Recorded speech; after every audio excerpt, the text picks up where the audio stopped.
કચ્છમાં અવારનવાર પોલીસ કર્મચારીઓ પર હુમલાની ઘટનાઓ બનતી રહે છે, જે એક ચિંતાજનક કહી શકાય તેમ છે.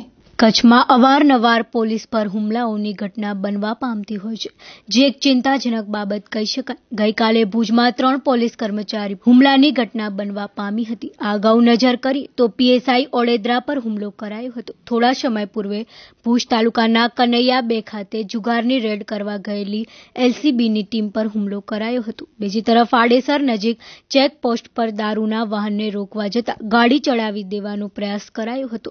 વખતો વખત બનતી ઘટનાઓ ચિંતાજનક કહી શકાય તેમ છે. આદિપુર ખાતે બુટલેગરે 6 વર્ષ પૂર્વે પોલીસ પર કાર ચડાવી દેવાની ઘટના બનવા પામી હતી. વાગડ પંથકમાં પણ એક આઈએસ અધિકારી પર ખાણ માફિયાએ રિવોલ્વરની અણીએ લૂંટ ચલાવી લીધી હતી. થોડા સમય પૂર્વે પીપરાળા ખાતે ટ્રિપલ મર્ડર કેસની ઘટનામાં આરોપીને પકડવા ગયેલી એસઓજીની ટીમ પર પથ્થરમારો કરાયો હતો. આવી અનેક વખત ઘટનાઓ બની ચૂકી છે.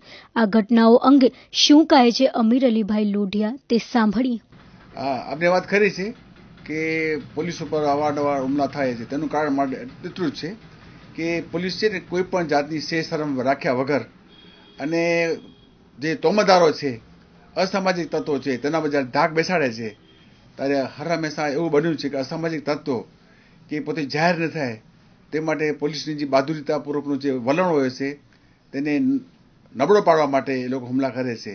આવો જ કિસ્સો એક ઓડેદરા હતા પીએસઆઈ, તેને પણ ભીડ વિસ્તારની અંદર એવો હુમલો થયેલો.